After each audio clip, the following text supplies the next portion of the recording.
Halo Romo. Hai Romo.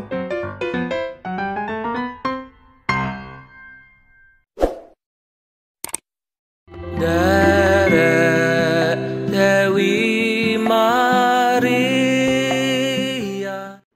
YouTube akan melaksanakan ini semua selama sekitar 1 jam atau mungkin 1 jam lebih 5 menit sedikit, sedangkan di Instagram kami hanya akan bisa 1 jam kurang 5 menit sedikit.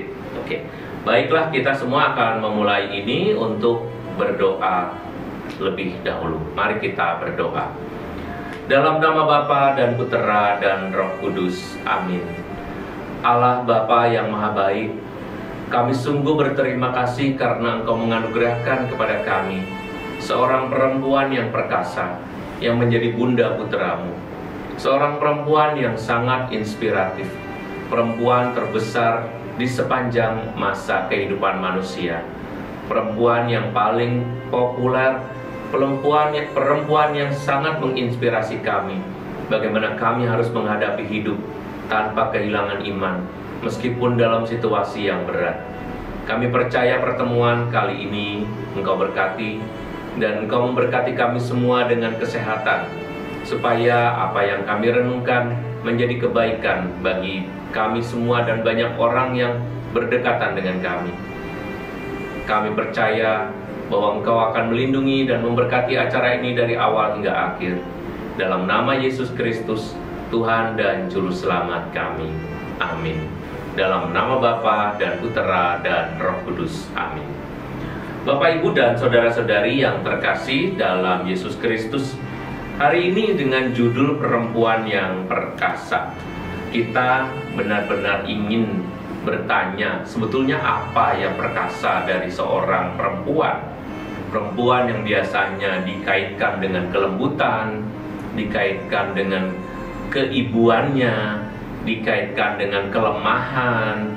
Tapi perempuan sebetulnya mempunyai suatu kekuatan yang luar biasa yang tidak dimiliki oleh pria manapun juga. Perempuan dalam arti seluas-luasnya adalah makhluk yang sama dengan laki-laki dan setara karena dibangun oleh Allah juga. Dan juga perempuan benar-benar menjadi pendamping yang bahkan bisa lebih kuat dari laki-laki karena kewanitaan, keibuan, dan keperempuanannya. Anda boleh mulai saat ini mempersiapkan pertanyaan, karena saya hanya akan menampilkan presentasi ini selama 45 menit ke depan. Semoga kita semua dapat berdiskusi sejenak nanti di menit ke-45. Dan saya percaya Anda semua sudah mempersiapkan diri.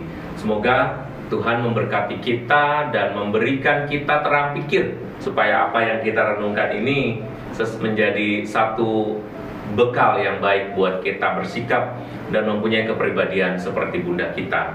Nah, kita malam ini ingin mendalami iman dan juga mendalami keteladanan Maria dalam arti yang lebih luas. Bukan hanya imannya, tetapi juga kepribadiannya. Bagaimana sikapnya, personalitasnya sebagai pribadi. Apa yang bisa kita ambil dari seorang perempuan bernama Maria, seorang wanita muda yang mengandung tanpa suami dan mengandung dari Roh Kudus, mengandung Yesus, dan kemudian menjadi besar seperti yang kita ketahui sekarang ini. Saudara-saudari yang dikasihi, terutama kaum ibu, berbahagialah karena pada malam hari ini saya akan banyak membahas mengenai perempuan. Perempuan mempunyai kekuatan yang harus dimanfaatkan dengan benar, ya. Banyak perempuan yang sering dikaitkan, apalagi kalau ketemu dengan saya nggak mempunyai banyak referensi, tetapi seringkali saya sendiri ikut-ikutan tidak terima, ya, kalau perempuan dikatakan sebagai seorang pengganggu misalnya gitu. Romo, hati-hati loh, sekarang banyak perempuan yang mengganggu. Ini yang ngomong padahal perempuan sendiri. Saya berpikir, kenapa ibu ini kemudian memprovokasi saya untuk tidak percaya, memprovokasi saya untuk mulai memikirkan bahwa seorang perempuan itu bisa menjadi pengganggu para imam misalnya gitu. Belum lagi ada yang mengatakan, awas tuh suaminya diganggu, muncullah istilah pelakor, ya kan? perempuan figurnya sangat rentan. Misalnya saja ketika dia harus kehilangan suaminya, misalnya karena suaminya sakit, meninggal, atau mungkin juga karena perpisahan. Lalu posisi perempuan menjadi lebih rentan dibandingkan dengan posisi laki-laki. Seolah-olah kelemahan dan juga hal-hal yang negatif sangat mudah ditempatkan dalam konteks seorang perempuan kehidupannya. Maka saya ingin juga melihat bahwa seorang perempuan itu sebetulnya mempunyai kekuatan yang luar biasa ya. Dan saya percaya bahwa melalui apa yang kita bicarakan dalam pribadi seorang bernama Maria ini, maka kita dapat melihat bahwa setiap perempuan sebetulnya mempunyai kekuatan yang sangat luar biasa. Maria juga mempunyai pribadi yang sangat menakjubkan kita ya. Sampai istilah-istilahnya itu banyak sekali, dan sampai istilah-istilahnya itu begitu luar biasa, disebut sebagai bintang laut lah, begitu benteng gading lah, apalah. Sampai itu membuat semua pria di dunia tidak ada yang mengalahkan Maria. Dia bahkan menjadi ratu dari semua santo dan santa. Hal itu tentu tidak bisa diambil oleh siapapun juga. Bahkan kalau mau dibilang ya, Santo Yosef pun itu berada di nama atau popularitasnya itu berada di bawah popularitas seorang pribadi perempuan muda tadi, yaitu Maria yang menjadi Bunda Yesus. Kita ingin melihat juga bahwa Maria ini mempunyai kepribadian yang memberkati. Maria ini mempunyai kepribadian yang luar biasa dalam kelemahan dan bahkan hampir tanpa banyak kata kalau kita lihat dalam kitab suci. Tetapi justru kita melihat keperkasaan Maria itu luar biasa.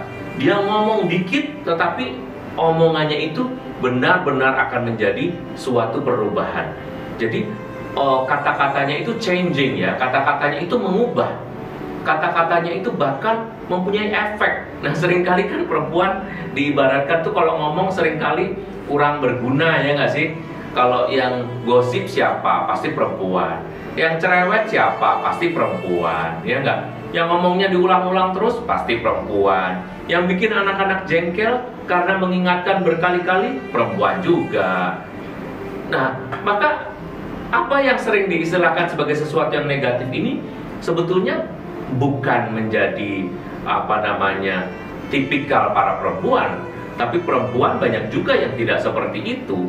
Perempuan banyak juga yang bahkan mempunyai kepribadian yang lebih hebat, dan bahkan sekarang ini ketika situasinya menjadi sama antara laki-laki dan perempuan, dan ketika perbedaan itu tidak ada, bahkan banyak perempuan juga bisa mempunyai gaji yang lebih besar, lebih berhasil, dan seterusnya. Nah, kelemahan sering dipakai untuk membela diri dan membangun kontrol situasi oleh seorang perempuan.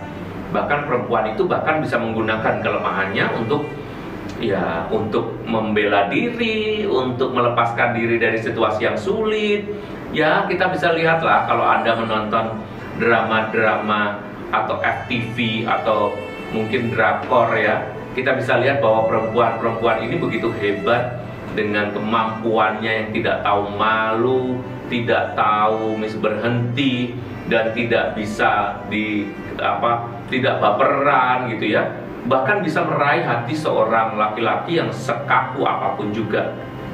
Tetapi istilahnya seperti ini juga masih agak bernada negatif ya, bahwa perempuan menggunakan kelemahannya untuk menjatuhkan laki-laki.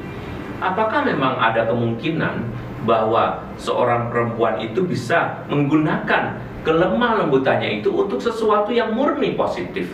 Bukan untuk menjatuhkan, bukan untuk menguasai, bukan untuk mengontrol, tetapi dia tetap menjadi seorang pemenang. Pemenang secara rohani dan pemenang dalam hal kepribadian. Kelemahan tetaplah dipandang sebelah mata oleh pihak yang kuat, karena tidak semua orang mempunyai kemampuan refleksi dan introspeksi yang mendalam dari suatu peristiwa. Kalau kita hanya memanfaatkan kelemahan kita, saya mengistilahkan Anda sebagai seorang perempuan, hanya memakai kelemahan Anda untuk memprovokasi, juga untuk mengubah situasi Anda, atau mungkin juga untuk memanipulasi situasi ya. Misalnya merengek-rengek, Mungkin Anda berhasil, Anda memenangkan, tetapi sebetulnya Anda tidak bisa mengalahkan dirimu sendiri, bahwa kepentinganmu tidak seharusnya selalu diutamakan. Karena Maria tidak pernah memberikan kepentingannya sebagai satu-satunya atau bahkan yang terpenting dalam hidupnya setiap hari. Mari kita baca dari Lukas 2 ayat 41 sampai 52 ya. Tiap-tiap tahun orang tua Yesus pergi ke Yerusalem pada hari raya Paskah. Ketika Yesus telah berumur 12 tahun, pergilah mereka ke Yerusalem yang lazim pada hari raya itu. Sehabis hari-hari perayaan itu, ketika mereka berjalan pulang, tinggallah Yesus di Yerusalem tanpa diketahui orang tuanya. Karena mereka menyangka bahwa ia ada di antara orang-orang seperjalanan mereka, berjalanlah mereka sehari perjalanan jauhnya, lalu mencari dia di antara kaum keluarga dan kenalan mereka. Karena mereka tidak menemukan dia, kembalilah mereka ke Yerusalem sambil terus mencari dia. Sesudah 3 hari mereka menemukan dia di dalam bait Allah.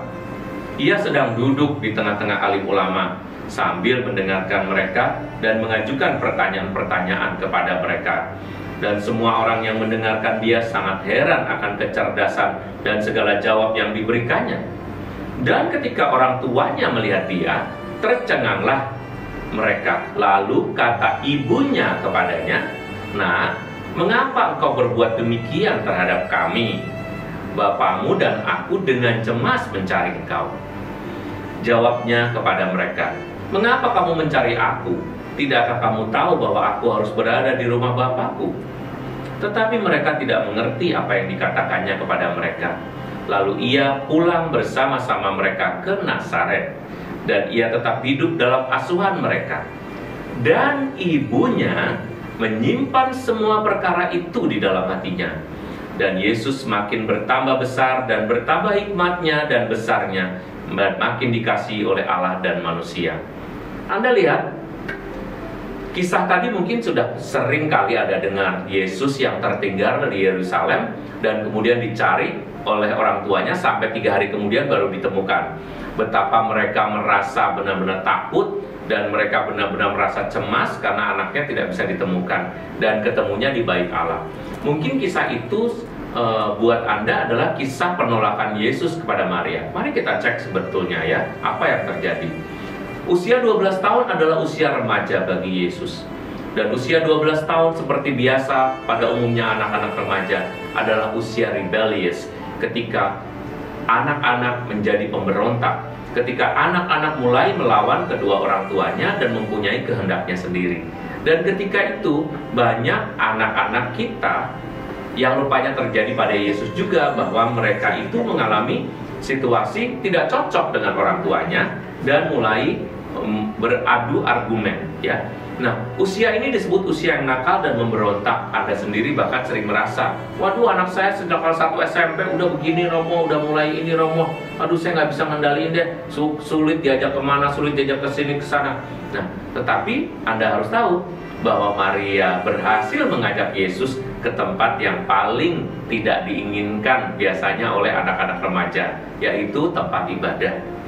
Ya, banyak orang tua yang merasa kewalahan terhadap anak-anak remajanya. Maria juga sama.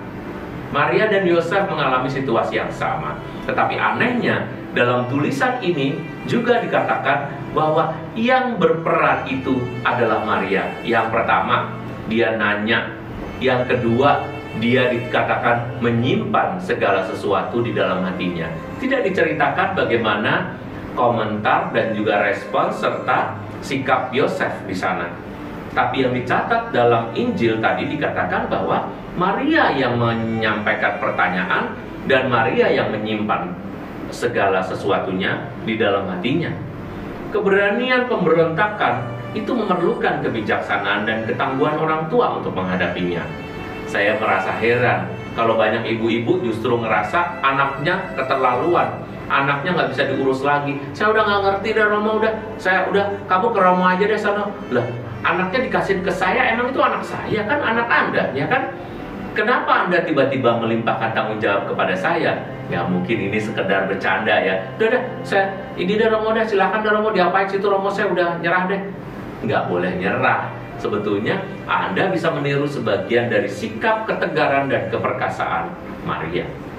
Apa yang dikatakan Maria itu sesuatu yang baik. Maria menyelesaikan itu dengan cara perempuan yang membuat Yesus berhasil dibawa pulang kembali ke Nazaret. Anda ingat tadi? Dan dia pun ikut kembali pulang ke Nazaret bersama orang tuanya. Dan Maria menyimpan segala sesuatu di dalam hatinya. Apa sih yang dilakukan Maria sebagai seorang perempuan, sebagai seorang pengasuh, dan sebagai seorang pribadi? Sesuatu yang pantas kita tiru dan teladani, baik sebagai perempuan maupun sebagai pribadi dari seorang Maria. Kita ingat, Maria tidak menggunakan kelemahan untuk membujuk Yesus dan melemahkan semangatnya untuk menjadi pribadi yang berguna.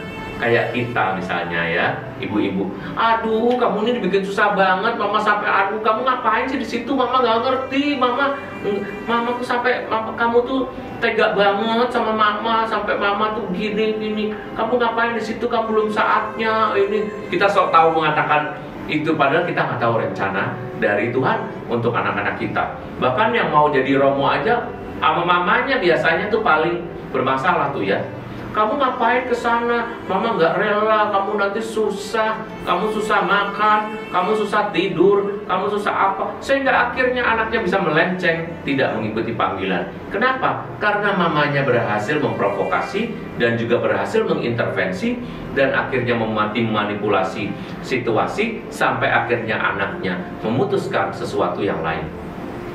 Saudara-saudari yang dikasihi oleh Tuhan, Anda harus tahu, Maria tidak melakukan itu. Maria dengan perkasa menanyakan sesuatu. Maria tetap fokus pada pendampingan yang dijalankannya pada Yesus. Dia ingat pesannya bahwa anak yang dikandungnya itu adalah milik dari Allah.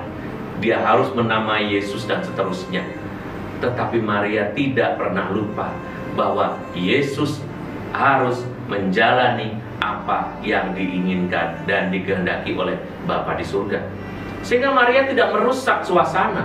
Maria tidak perlu dengan lebay lalu menangis, kenapa mama udah capek banget, kamu nggak tahu capeknya orang tua ya mam, kamu nggak paham kenapa kamu ngeginiin kamu ini. Maria menanyakan itu mungkin, tetapi yang pertama-tama ditanya, kenapa kamu begini? Jadi kenapa itu adalah suatu pertanyaan yang cerdas dari seorang perempuan seperti Maria.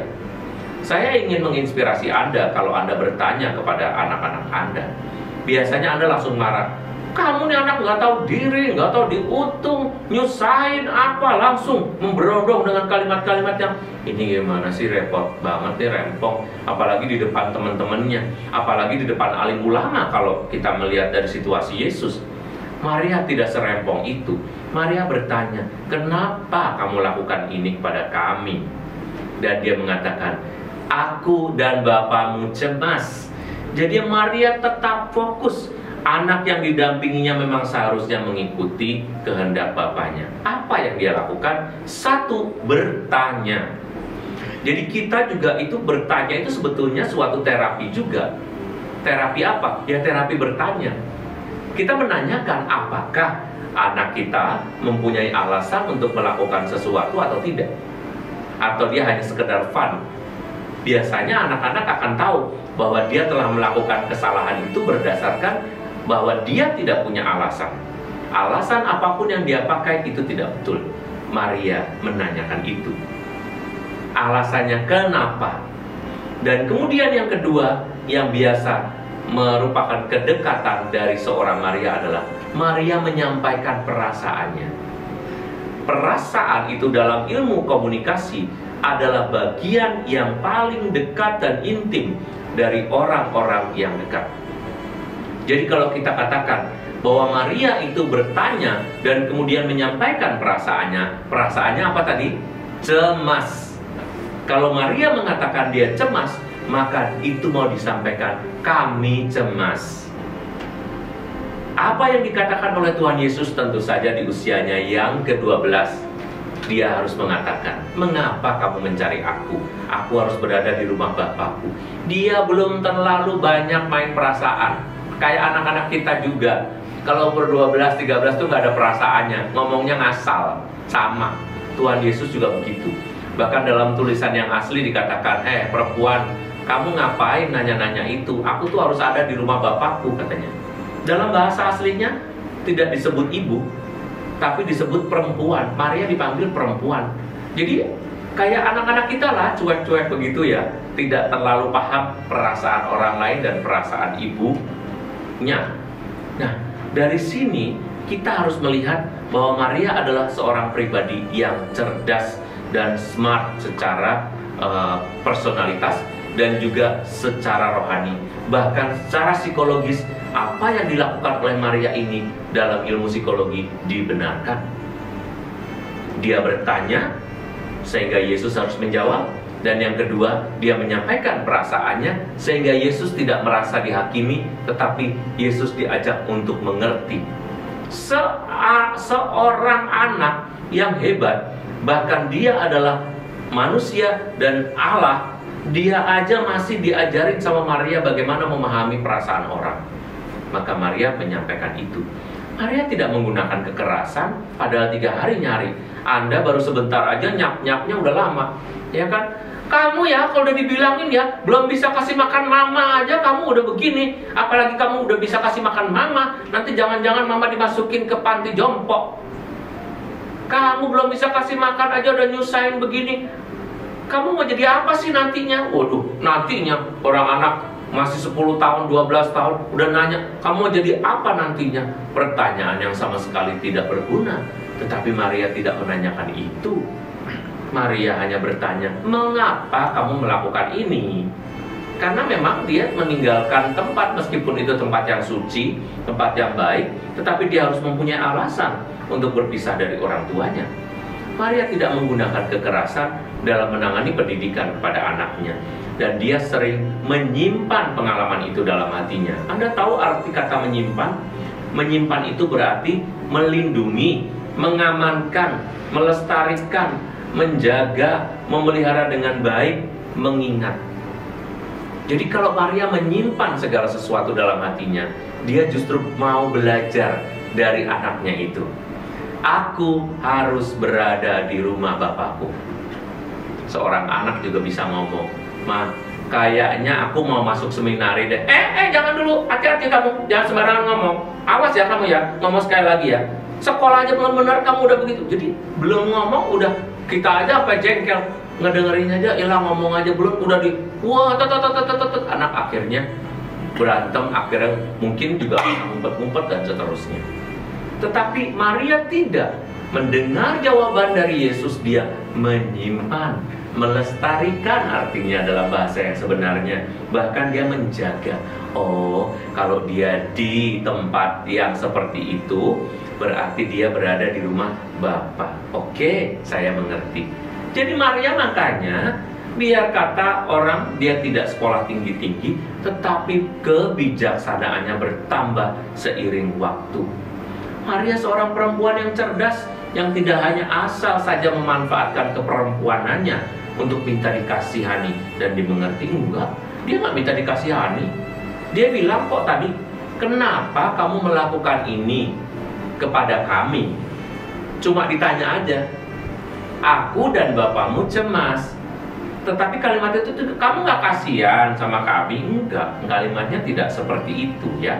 Jadi perempuan seperti Maria itu mempunyai ketahanan luar biasa terhadap rasa sakit, rasa putus asa, rasa sedih, rasa duka, rasa terluka, dan ia perkasa menangani hidup dengan hatinya yang bersahaja. Bersahaja itu artinya apa? Ya, hatinya simple gitu, hatinya sederhana aja. Aku ibu, aku cuma dititipi anak ini. Kayak kita juga begitu. Kita dititipi setiap anak yang mempunyai dinamika hidup dan panggilannya sendiri-sendiri. Apa yang Anda lakukan? Anda terlalu turut campur. Anda begitu controlling terhadap anak-anak Anda, sehingga anak-anak Anda bahkan tidak tahu apa keinginannya. Coba kalau anak-anak kita ditanya, kamu paling besar jadi apa? Terserah mama aja. Terus Anda bangga, Anda cerita ke orang lain. Anak saya tuh lucu deh kalau ditanyain. Masa tanyain terserah mama? Malah udah kuliah ditanya, Ma, aku punya pacar. Terus dia bilang lagi ke saya, masa katanya, Mama suka nggak? Kalau mama nggak suka, ntar aku juga kelar. Gila nggak tuh anak tuh, ya ampun, nurut banget. Tuhan memberkati saya, tuh anak bagus banget. Yang salah itu situ. Kenapa situ begitu mempengaruhi sampai anak tidak bisa memilih jodohnya sendiri, sehingga harus mendapat persetujuan darimu. Padahal yang akan ngejalan itu dia. Nanti setiap kali dia harus meminta persetujuanmu, dan itu berarti dia tidak bisa berdikari dan berdiri di atas kakinya sendiri. Saudara-saudari yang dikasihi oleh Tuhan, Maria mempunyai kemampuan untuk menyamakan dirinya dengan supremasi laki-laki ketika ia dengan percaya diri memimpin jiwa laki-laki yang berada di dekatnya. Anda tahu situasinya? Pengalaman seperti bersama dengan Yesus. Oke, kamu boleh mengatakan kamu berada di rumah Bapak, tapi kita pulang. Yuk pulang. Dia simpan dalam hati, yang penting kamu pulang. Gitu. Kecerdasan Maria tuh di situ. Dia tetap leading, Bapak Ibu. Dia tetap leading, dia tetap memimpin. Dia tidak kehilangan, dia nggak pakai baper-baper. Orang yang baper nggak cocok seperti Maria. Orang yang baper-baper tidak cocok menjadi pemimpin. Orang yang baper-baper akan hidupnya penuh dengan kesulitan yang diciptakannya sendiri. Tetapi Maria tidak begitu. Terhadap laki-laki yang lain, karyawan-karyawan, pembantu-pembantu, atau mungkin pelayan-pelayan di sebuah pesta di Kana, Anda tahu itu. Lakukan apapun yang dia lakukan. Anak saya ngomong sebentar lagi. Jadi dalam satu waktu yang bersamaan, dia menyuruh Yesus ngomong, dan dia menyuruh ini pelayan-pelayan untuk segera melakukan sesuatu sesuai dengan anaknya. Anda mungkin tidak mengira bahwa Maria menyuruh Yesus ngomong, tapi di situ tertulis, lakukan seperti yang dia katakan. Lalu Yesus berkata, ambillah gentong-gentong itu, bawa ke sini. Berarti Yesus mengikuti Maria. Maria leading, Maria memimpin dengan semua kehebatannya. Dia memimpin laki-laki. Para rasul sama. Makanya Yesus di atas salib akhirnya menyerahkan, seperti yang saya tuliskan dalam judul, bahwa inilah ibumu, ibu inilah anakmu, dan inilah ibumu. Jadi para murid itu bilang, kamu akan dipimpin oleh Maria ini. Itulah sebabnya maka ratu para santo dan santa diberikan kepada Maria.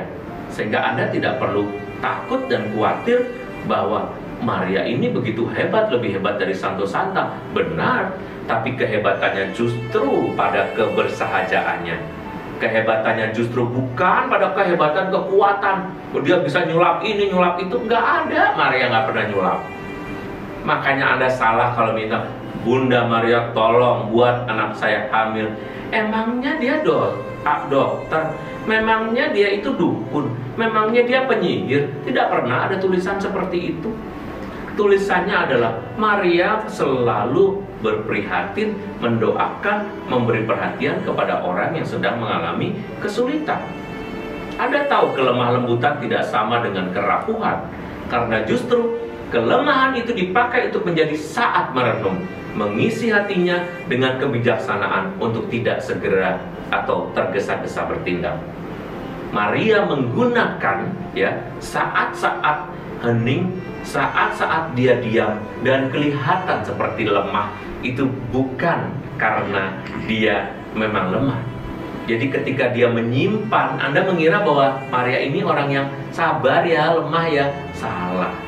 Bukannya sabar, dia mencoba mengerti, dia memahami, dan dia juga pribadi yang legowo mengatakan, aku adalah siapa sih? Aku ini hanya berbahagia karena dipilih, tetapi aku bukan siapa-siapa.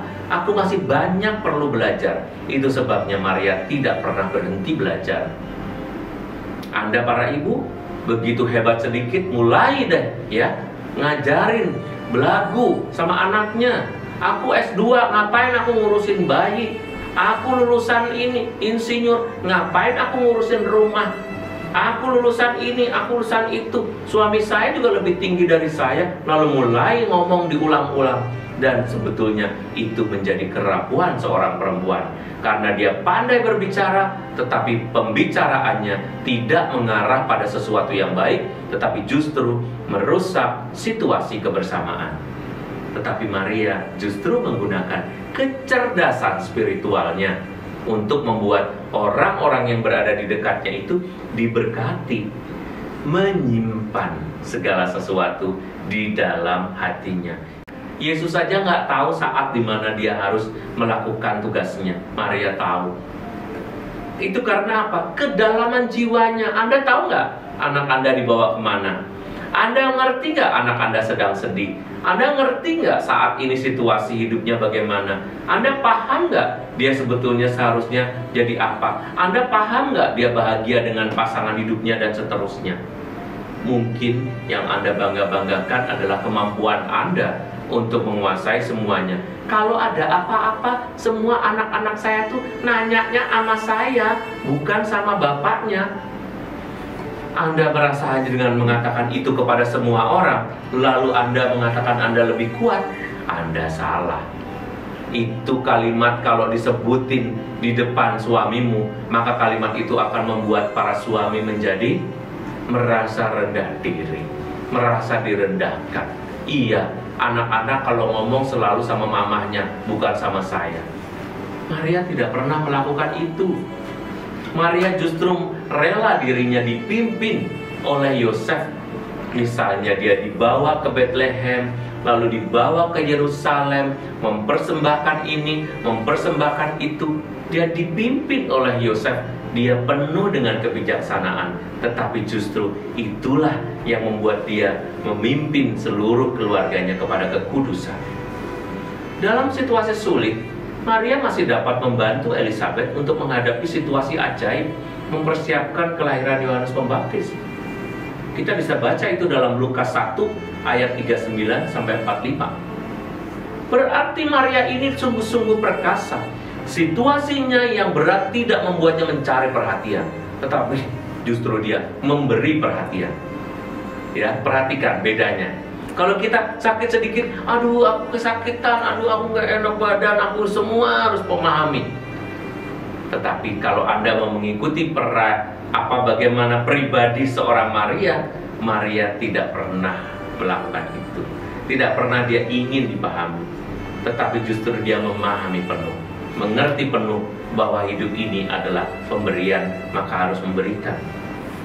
Bapak, Ibu, saudara-saudari yang terkasih dalam Yesus Kristus, kita harus meniru Maria, bukan hanya meminta doanya, apalagi dengan menyembah-nyembahnya. Salah, ya kan?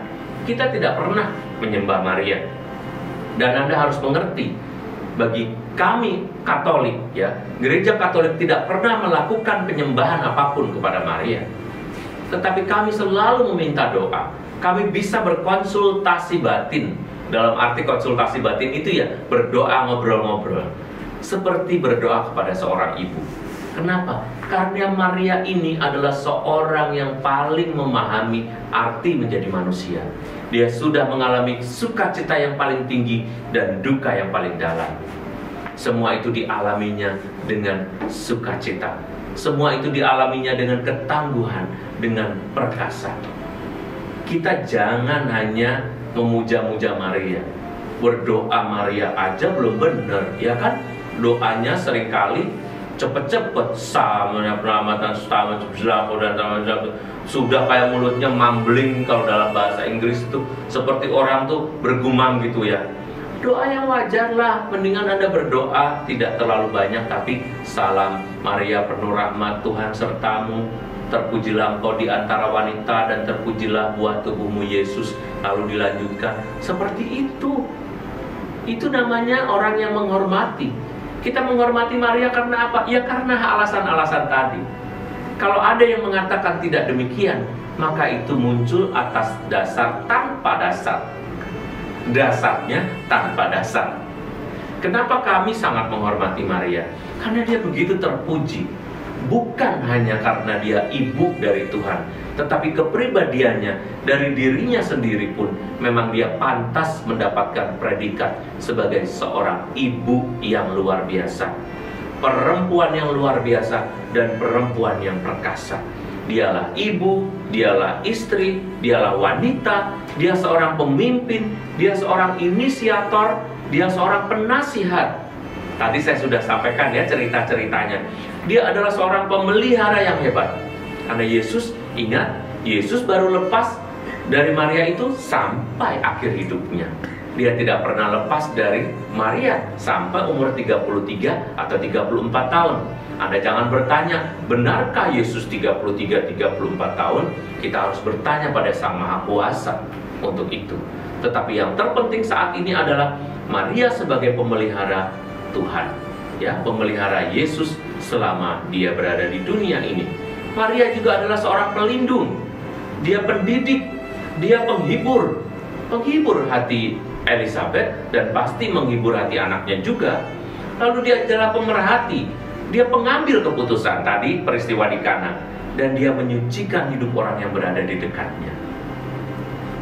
Luar biasa merenungkan Maria. Kalau saya tidak pernah berhenti kagum pada pribadi Maria ini, bukan karena Maria ini entah itu Maria itu manis, Maria itu cantik seperti patung saya ini, Maria itu adalah Maha Bunda yang bersedih dengan 7 kedukaannya, bukan. Kalau saya bukan hanya itu betul, itu baik, tetapi lebih dari itu, Maria adalah perempuan yang amat perkasa. Keperkasaan yang harus kita tiru, keperkasaan dalam kelembutan seorang perempuan, keperkasaan dalam wibawa seorang perempuan bermartabat. Dia tidak menjual harga dirinya sebagai anak Allah dengan cara minta dikasihani, tetapi justru dia memberikan dirinya sepenuh-penuhnya bagi Tuhan. Dia memberikan dirinya justru bagi kelahiran Sang Penyelamat sampai wafatnya. Penuh hidupnya hanya diberikan. Dia hanya menjalani hidupnya selama 12 tahun. Kalau menurut tradisi sekitar 12, 13, 14 tahun aja dia hidup sebagai anak yang bebas. Tapi kemudian dia hidup seluruhnya diberikan kepada keluarga kudus dan terutama kepada Yesus. Siapa yang bisa seperti itu? Apakah kita bisa? Bisa. Cuma kita belum sampai pada tahap itu, tetapi pasti bisa. Anda perempuan-perempuan yang hebat, Anda perempuan-perempuan yang bisa menginspirasi, Anda perempuan-perempuan yang sangat ulet menanggapi setiap laki-laki. Anda bisa sangat cerdas, dan laki-laki itu adalah suami atau anak-anakmu atau cucu-cucumu. Semua Anda bisa atasi, semua Anda bisa masak, bisa menasihati, bisa mengajar, bisa, ya kan? Ada yang bisa benerin rumah, ada yang nyopir, ada yang malah memimpin rumahnya, ada yang ngasih tahu jalan kemana, dia tahu toko ini belinya di sini, alat ini belinya di sana. Sedangkan yang lain semua sudah well prepared, semua sudah tersedia. Keperkasaan seperti itu hanya dimiliki seorang perempuan. Laki-laki mengandalkan ototnya, laki-laki mengandalkan kemarahannya, laki-laki melambangkan supremasinya, tetapi tidak dengan kesederhanaan seorang perempuan. Kesederhanaan seorang perempuan yang digambarkan dengan sangat sempurna dari pribadi Maria ini memang sangat mengagumkan. Saya percaya Anda semua dapat melakukan ini, dan saya percaya bahwa apa yang sudah kita dapatkan dari Bunda Maria sesuatu yang baik. Terakhir sebelum saya tutup dan Anda boleh mempersiapkan pertanyaan sekarang ini, kalau kita berdoa kepada Maria, kita doa apa? Doa minta supaya kepribadian kita bisa sama seperti dia. Mintalah kalau Anda termasuk golongan orang yang gampang sedih, gampang nangis, katakan, Tuhan, aku gampang sedih, Bunda doakan aku. Doanya kepada Tuhan, ya kan? Minta doanya kepada Maria boleh. Tuhan, Maria doakan aku supaya aku gak gampang sedih, gak gampang emosional, tetapi aku mempunyai pribadi yang kuat sepertimu. Meskipun aku mudah menangis, tapi biarkan aku tidak salah fokus, biarkan aku tetap berpegang pada apa yang benar dan bisa berpikir dengan lebih bijaksana meskipun aku gampang nangis, misalnya. Nah, doanya tuh gitu-gitu aja. Anda tuh kalau doa ketinggian sih ya, mungkin bahasanya tuh terlalu ejaan yang disempurnakan. Bahasanya bahasa koran gitu loh. Sebetulnya kita bisa berdoa dengan bahasa-bahasa sederhana. Tuhan, anak saya udah gak ngerti lagi loh Tuhan, gimana cara mengasuhnya. Lalu kita berdoa kepada Maria juga, Maria, bimbing saya, doakan saya supaya Tuhan menganugerahkan rahmat Roh Kudus, supaya saya lebih sabar, supaya saya bisa lebih memahami anak saya, supaya anak saya jangan salah jalan, dan supaya saya jangan enak, jangan sebel, jangan bosen mendampingi anak saya ini, terutama yang ini. Aduh, saya udah bener-bener hilang. Kadang-kadang saya merasa hilang harapan, tapi aku percaya Engkau dulu juga pernah mengalami hal yang sama. Maria, doakanlah aku supaya aku bisa menjadi ibu yang baik. Waduh, kalau doanya begitu aja tuh, biar singkat, padat, tokcer. Padat banget doanya tapi tokcer, daripada yang lama-lama Anda berdoa sampai berpanjang-panjang malah diomelin sama Tuhan. Doa orang percaya kok bertele-tele, kamu tuh mau ngomong apa sih gitu, ya kan? Makanya berdoalah dengan senang dan lakukanlah yang baik. Berilah dirimu pada saat berdoa itu, mintalah sesuatu dari Tuhan dan mintalah didoakan oleh Maria. Minta didoakan oleh Maria. Sekarang saya mempersilahkan Anda untuk mulai bertanya. Jika ada yang bertanya, tolong Anda sampaikan di dalam chat room ya. Anda boleh menanyakan itu di dalam chat room. Semoga saya bisa menjawab kerinduan Anda dan Anda bisa menjawab apa yang Anda gelisahkan tentang topik kita hari ini. Saya persilahkan. Langsung saja teman-teman.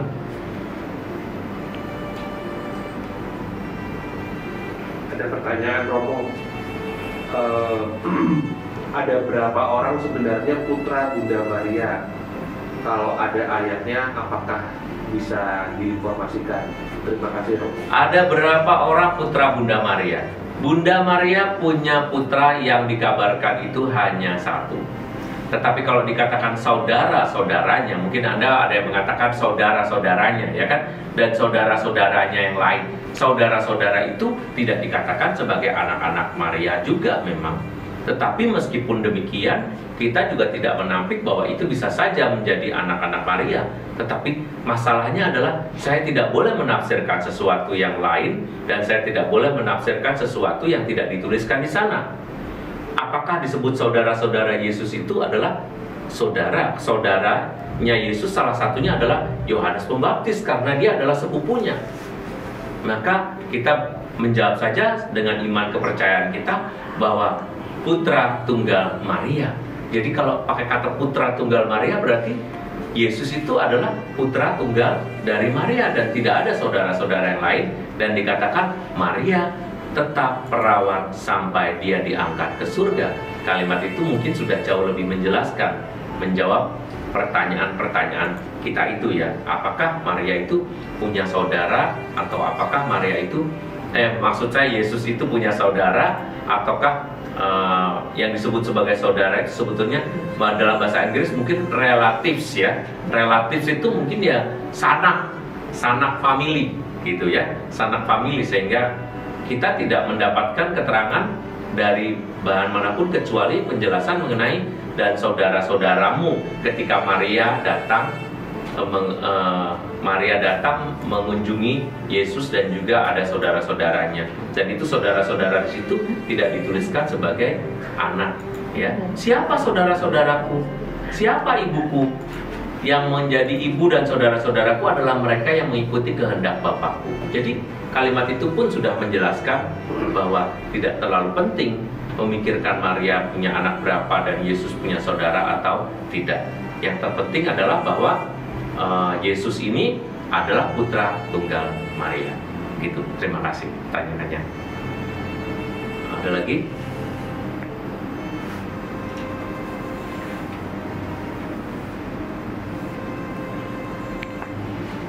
Di sini ada pertanyaan yang diberikan kepada saya secara pribadi, ditanyakan begini.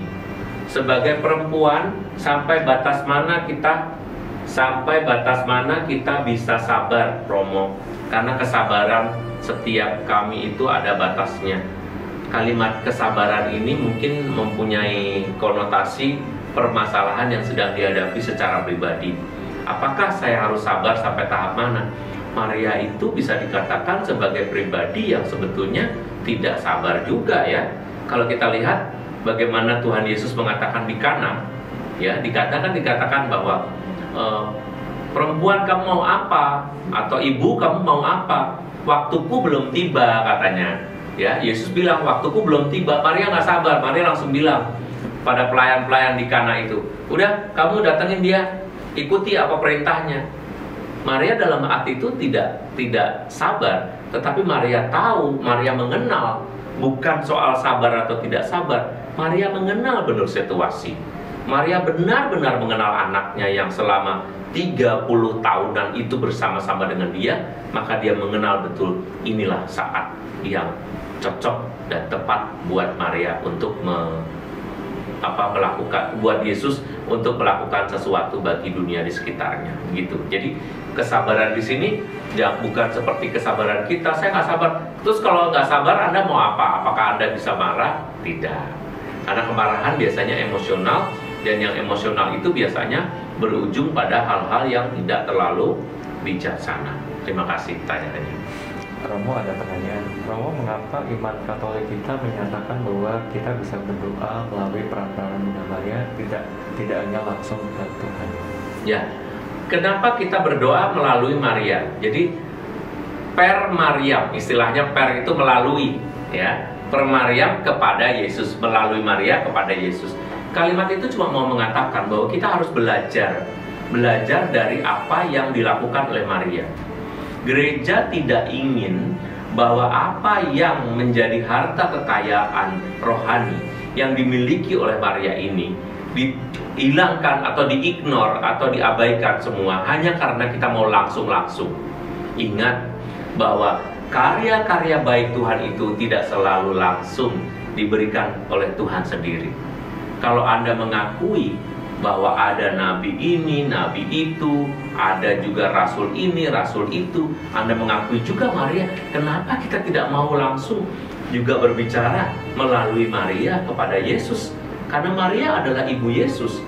Dan karena Maria itu seorang yang prihatin kepada orang lain. Tadi saya cerita bagaimana seorang Maria itu bisa memberi tempat bagi Elizabeth pada saat situasinya sulit. Maka kita harusnya memahami betul bahwa ini menjadi kebiasaan Maria. Maria itu mempunyai sifat yang sangat memberi, sangat prihatin, dan sangat memperhatikan. Jadi bukan hanya soal langsung atau tidak langsung. Kalau Anda langsung, Anda menjadi kehilangan suasana kemanusiaan itu. Tapi kalau Anda menghargai Maria, Anda akan belajar lebih banyak tentang Maria. Kalau Anda meminta Maria, berarti Anda mengakui kebaikannya. Kalau mengakui kebaikannya, berarti Anda mau belajar darinya. Seperti malam hari ini saya katakan, kenapa kita harus berdoa melalui Maria? Karena kita semua kagum akan kebaikan hati Maria dan kebaikan kepribadiannya. Dan itu normal. Dalam budaya Katolik, berdoa melalui itu baik. Bukan hanya Maria, kita mencari sesuatu, berdoa pada Santo Antonius, ini ada Santo Bernardus, ada Santo Yosef, ada Santo ini. Dan itu semua biasa. Malah sekarang ditambah lagi dengan Beato Carlo Acutis misalnya. Anak kecil lalu kita nanti bertanya nggak? Beato Carlo Acutis, doakanlah kami misalnya. Kenapa sih kita berdoa melalui anak segitu atau kan anak baru kemarin? Anda memang mungkin Anda dan saya mungkin berpikir mengenai sesuatu yang sangat duniawi. Kenapa melalui manusia, nggak langsung aja kepada Allah? Itulah iman gereja Katolik. Dan jauh lebih indah kalau kita bisa pelan-pelan Anda pahami pernyataan saya ini, bahwa kita bisa berdoa melalui orang-orang yang dicintai oleh Allah dan terbukti menjalankan seluruh kehidupannya dengan cara yang paling diinginkan oleh Allah sendiri. Maka Allah pasti berkenan mendengarkan doanya, gitu loh. Kira-kira seperti itu. Terima kasih. Romo, apakah benar kalau kita berdoa lewat perantaraan Bunda Maria, maka kemungkinan doa kita bisa terkabul lebih besar, seperti peristiwa di Kana? Ya, apakah kalau kita berdoa, pertanyaannya, melalui Bunda Maria, doa kita ada kemungkinan besar lebih terkabul seperti pada saat peristiwa di Kana? Benar, ya. Doa kita mempunyai kemungkinan yang lebih besar. Kenapa? Justru karena kita ini berdoanya seperti itu, ya, bukan rumit, tetapi doanya itu melalui tahap-tahap gitu. Kita sadar bahwa kita bisa berdoa pada Allah langsung. Tadi kan, Tuhan berkati, Tuhan berkati, Tuhan lindungi, Tuhan berilah, Tuhan ini bisa. atau Allah berilah, Allah melindungilah, Allah bisa langsung. Tetapi kalau kita berdoa, itu artinya kita sabar bersama Maria. Bunda, doakanlah aku. Mengajak situasi doa orang-orang Kristen itu adalah situasi doa orang-orang berjemaat. Jadi kalau semakin berjemaat, semakin besar kuasanya. Anda harus tahu itu. Jadi jawaban yang terpenting sebetulnya, kalau Anda mempertanyakan kenapa harus melalui Maria, jawabannya adalah sebagai seorang Kristiani, kita benar-benar menghargai yang namanya doa berjemaat. Doa berjemaat berarti bersama-sama. Makanya kalau Anda berada dalam ibadah, Anda itu jauh lebih didengarkan doanya. Kenapa? Karena di mana 2 atau 3 orang berdoa dalam namaku, maka berkumpul dalam namaku, berkumpul tok loh ini, aku ada di tengah-tengah mereka. Apalagi berdoa, apalagi bersama dengan Bunda Putraku, pasti aku akan lebih mendengarkan gitu. Jadi kepastian itu harus kita, nggak ada kata-kata hitam dan putih. Saya tidak akan, ya mungkin aja ya, enggak. Kalau saya yakin berdoa bersama dengan Bunda Maria akan jauh lebih baik. Kenapa? Karena kita berdoa sebagai satu gereja. Kita gereja yang masih berziarah, beliau adalah gereja yang sudah mulia, bahkan sudah berjumpa dengan Allah, bahkan sudah mengalami kemuliaan Allah, menjadi ratu para santo dan santa. Keyakinan itu adalah keyakinan yang sangat Katolik, dan keyakinan itu harus Anda punya sebagai seorang Katolik.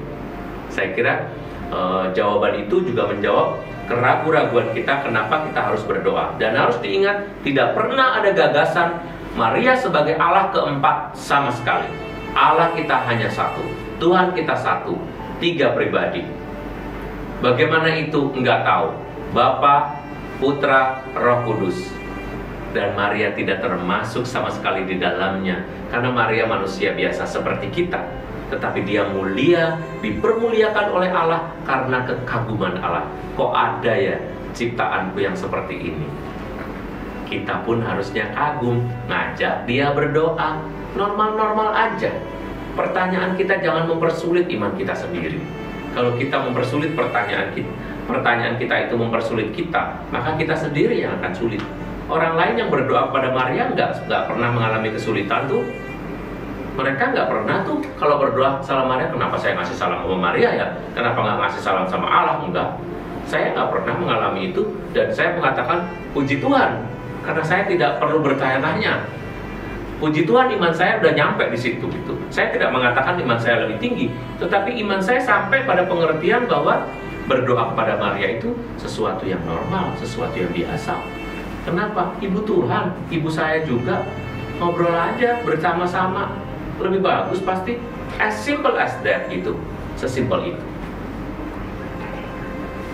Terima kasih. Ada lagi? Ini ada pertanyaan terakhir. Ya. Romo, apakah pesan atau makna penting yang mau disampaikan gereja dengan sebutan perawan Maria? Apa makna penting dari sebutan perawan Maria? Makna penting dari gereja. Ya, perawan Maria itu mau mengatakan bahwa Maria memang tidak, Yesus itu tidak dikandung dari keinginan seorang laki-laki. Jadi kalimat itu mau mengatakan bahwa Yesus itu dilahirkan dari Roh Kudus, itu jelas. Oleh sebab itu, karena mungkin banyak yang nanya ya, dan kita juga menghormati, oleh sebab itu akhir-akhir ini dalam mungkin 5 tahun terakhir ini ya, kemudian gereja mengembalikan suatu tradisi bahwa yang dikandung dari Roh Kudus itu lalu menunduk. Nah, kalimat itu mau mengingatkan kita bahwa kita menghormati betul bahwa misteri ini terjadi dalam kuasa Allah. Bahwa Maria mengandung dari Roh Kudus, lalu kita menundukkan kepala, menunjukkan bahwa kita tunduk pada kekuasaan Allah. Dan itu semoga memperindah situasi kita, supaya kita percaya bahwa Maria tetap perawan, dan bahkan Maria dikandung tanpa noda, dan bahkan Maria itu naik ke surga, dia tidak mati, dan seterusnya. Itu keyakinan karena kekaguman kita kepada Bunda yang kita yang terkasih. Baik, saya kira itulah akhir dari pertemuan kita kali ini dengan topik Maria sebagai perempuan yang perkasa.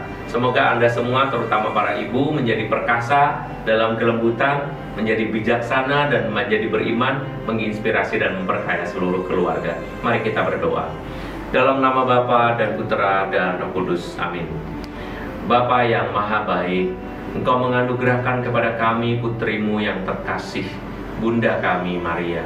Semoga Maria menginspirasi kami menjadi pribadi penuh iman, bijaksana tanpa banyak kata, merenungkan dan mengisi hidupnya dengan kalimat-kalimat-Mu. Ia telah memelihara Yesus. Semoga kami pun mau memelihara iman kami kepada Yesus Putramu, supaya akhirnya kami pun mendapat kemuliaan seperti yang Ia alami. Kami percaya malam hari ini memberkati, menginspirasi kami, dan Engkau berkati setiap ibu yang hadir, yang mengikuti dan juga melihat streaming kami ini. Semoga Engkau memberkati mereka menjadi pribadi-pribadi yang perkasa menangani kehidupan dan juga persoalan-persoalan di dalam hidupnya, dalam nama Bapa dan Putra dan Roh Kudus. Amin. Saudara-saudara, sampai jumpa di minggu yang akan datang. Semoga Tuhan memberkati kita. Salam, sampai jumpa.